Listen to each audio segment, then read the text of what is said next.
implicates my ethnicity and issues of decolonialization. I'm received in Taiwan, for example, as a white Anglo-Saxon male, an American scholar in Taiwan. I teach in English, and my inability to speak Chinese fluently furthers the perception of me being kind of pigeonholed into whiteness. My father, the late Key Mantle Hood, was of English and French descent. My mother, one of the pioneers of ethnic dance at UCLA, is half Hakka Chinese. My mother is also indigenous Arawak Indian, who are the indigenous peoples of the West Indies. So I'm received in Taiwan as white, but my Chinese and Arawak Indian ancestry kind of complicates matters a bit. So I want to bring this idea of decolonization and ethnicities into this field here. So I'd like to foreground my response to the three excellent papers presented today by examining how teaching ethnomusicology as a transnational discipline has theoretical and epistemological relevance to decolonializing the field itself. In my view, Larry Witzladen's article, Who's Ethnomusicology, published in the Society for Ethnomusicology journal 23 years ago, was already a precursor to the current decolonialization discourses that interrogate such issues as bias, discrimination, and ethnocentrism. Witzladen was teaching a Western ethnomusicological canon to predominantly Asian students from Hong Kong, Taiwan, and China. He reflected upon and critiqued his own pedagogical approaches, theoretically framing them in this article that called for a reevaluation of the discipline because, quote, Western-centered concerns which continued to shape the field. Now, back then, ethnomusicology was widely perceived as ethnocentric and predominantly oriented towards the study of the music of others by Western scholars. One of the fundamental questions raised in the article was, quote, how can we reconcile the universalistic ideals of ethnomusicology with the specialized needs and established scholarly conventions of a particular culture and its music, end quote. Now, Larry notes that the principles of the characteristics of Western art music have little in common with most Asian traditions, and in his experience, Chinese scholarship is more akin to the anthropological aspects of ethnomusicology. Larry concludes that because our transnational discipline is built upon a diversity of backgrounds, interests, and approaches, we should not just translate a range of Western theories, but we need to include and be enriched by the ideas and traditions of other continents and peoples. Now, I believe our three panels, paper panels today make strides in interrogating some of these issues. Another important development into relation to teaching ethnomusicology in Asia and decolonializing the field took place in 2007, just 10 years after Larry's article was published, during an international symposium held at Cardiff University entitled National Ethnomusicologies, the European Perspective. Note that the symposium theme used the plural form ethnomusicologies and the regional designation Europe. Indeed, eminent scholars gathered to examine the role of the nation state and its influence on the distinctive voices and teaching traditions of ethnomusicology in Europe, the United States, and beyond. They were examining the ways in which institutional and ideological considerations shaped individual interpretations of the discipline. Philip Bullman looked at the ways in which the nation and the discipline are interwoven, but warned of hegemonic discourses that, quote, reinforce singular national identities, end quote. Tina Ramnaran said that language is a critical determinant of how ethnomusicology is taught, because as a discipline, ethnomusicological theories and approaches for researching music must undergo translation and interpretation. John O'Connell highlighted the role of music in both inciting and resolving conflict and noted the significance that different nationalist traditions have helped fuel distinctive national ethnomusicologies. Now, all of these scholars may be considered precursors to decolonialization, particularly how we teach ethnomusicology as a transnational discipline and recognize and value numerous approaches. We may consider Bowman's warning of hegemonic discourses as perhaps applicable to Mercedes' case study in China, where, for example, it may be problematic for ethnomusicologists to teach students about Uyghur culture and the ongoing tensions in Xinjiang, because they themselves grapple with closely monitored notions of nationalism. Ramnaman's point about how critical language is when teaching ethnomusicology transnationally relates to Colleen's challenges in transmitting and translating terminology and performance practice for Japanese music students. Indeed, O'Connell's view that different nationalist traditions have helped fuel distinctive national ethnomusicologies relates to Jocelyn's encounter with vibrant Korean national musicology, but marginalized periphery ethnomusicology.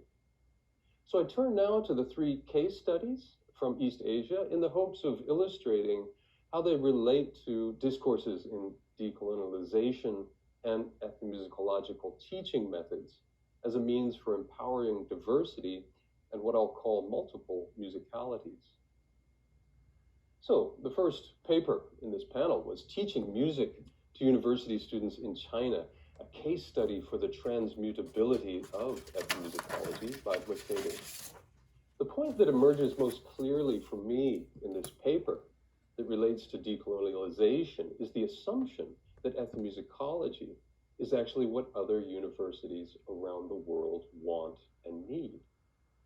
The advertisement posted in the Chronicle for Higher Education by the university who hired Mercedes made clear that a Western-educated ethnomusicologist with some knowledge of Chinese music was required to teach in their program.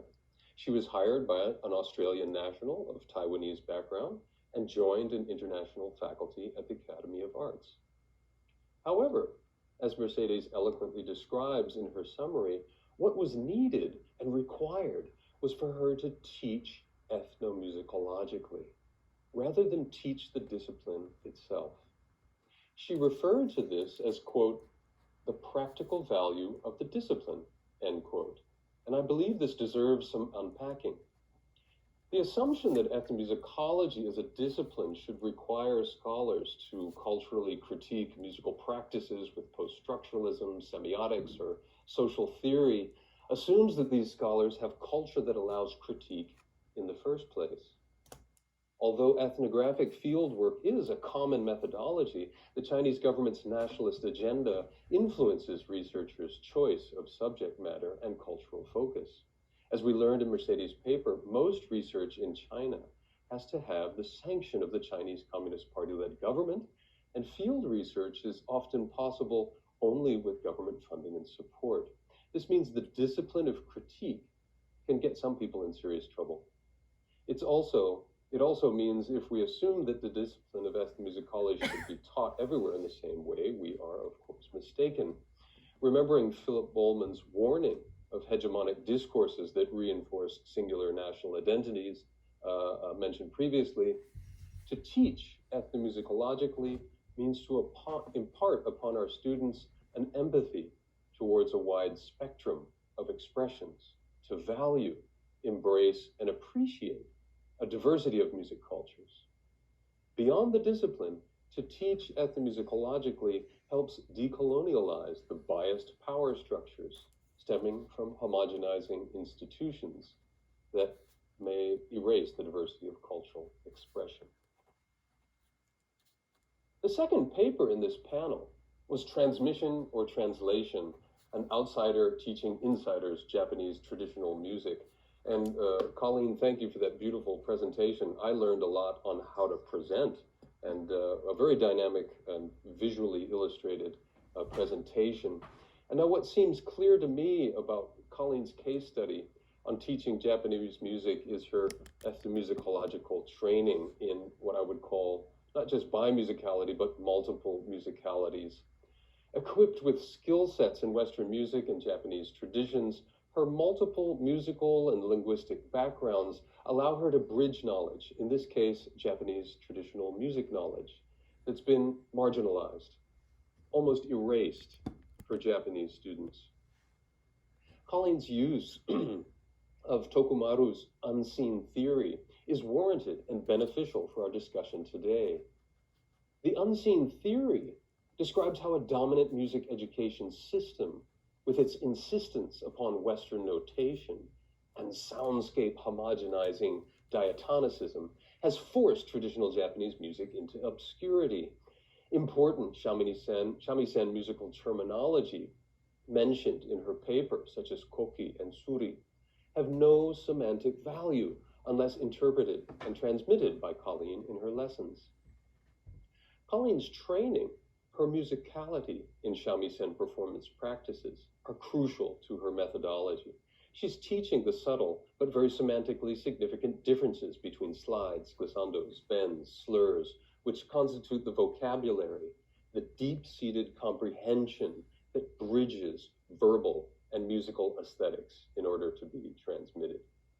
The unseen theory implicates hegemonic education institutions in the erasure of music traditions, where students are lost to the deep meanings, symbols, and usages of koki and suri. This constitutes a dwindling of diversity in Japan's Western-based music education system. Given the dwindling diversity of traditional languages and the marginalization of indigenous life worlds, it seems Colleen's teaching music in East Asia benefits from ethnomusicology's core principles. These principles are aligned with those that decolonialize the field because they empower diversity through ethnomusicologists' multiple musicalities. Okay, the third and final paper that I'm responding to now is the final paper, K-Musicology, Horse Dancing Across South Korea's Field. Jocelyn's paper reveals the problems Korean higher education has with ethnomusicology and some of the sobering realities of teaching music on the ground. Jocelyn has said that ethnomusicology as a discipline is marginalized in Korea, in part because of a robust national musicology, but also because of social class systems that create elitism and division.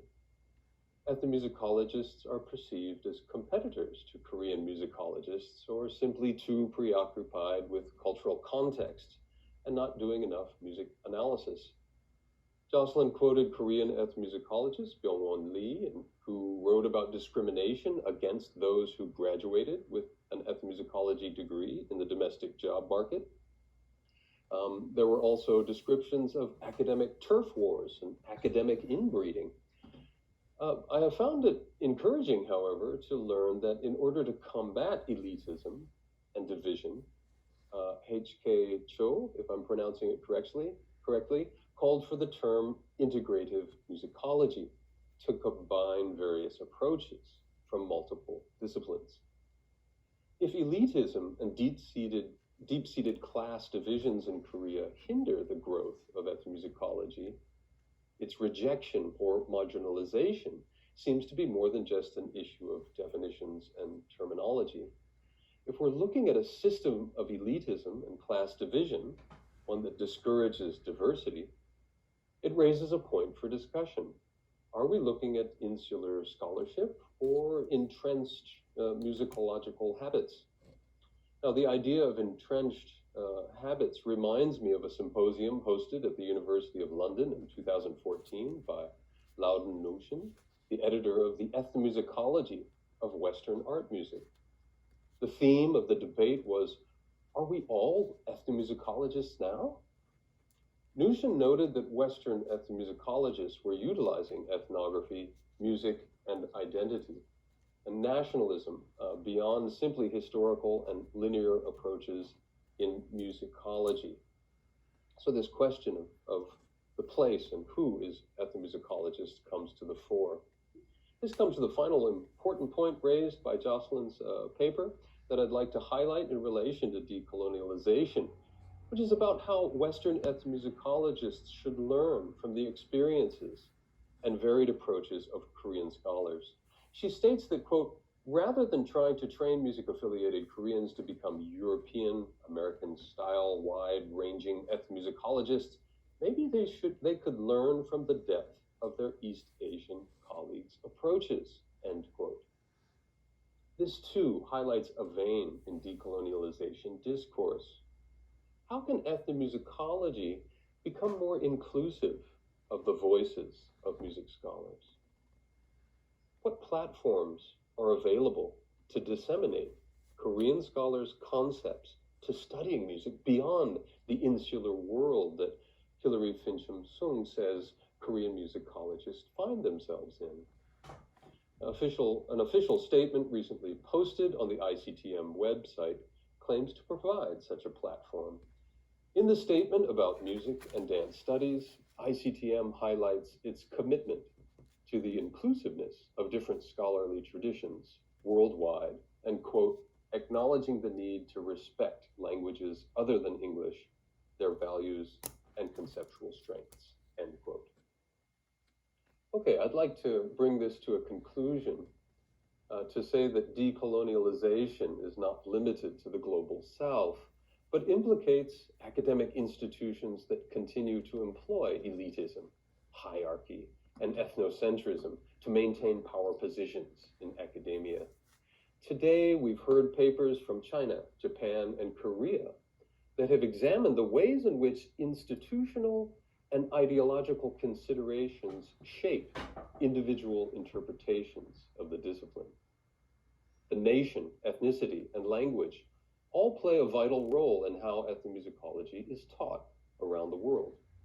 Tina Ramnaren's observation that ethnomusicology becomes a national discipline as its theories and approaches to researching music are translated and interpreted through language is a reminder for each of us to be sensitive to the diversity of approaches in multiple fields. Mercedes' paper reminds us to teach ethnomusicologically, which means to impart upon our students an empathy towards a wide spectrum of expressions, to value and embrace and appreciate a diversity of music cultures. Given the dwindling diversity of traditional language and the marginalization of indigenous life worlds, teaching music in East Asia may benefit from the core values of ethnomusicology. These values empower diversity through an ethnomusicologist's multiple musicalities. And these core values are aligned with those that are now decolonializing the field. Thank you.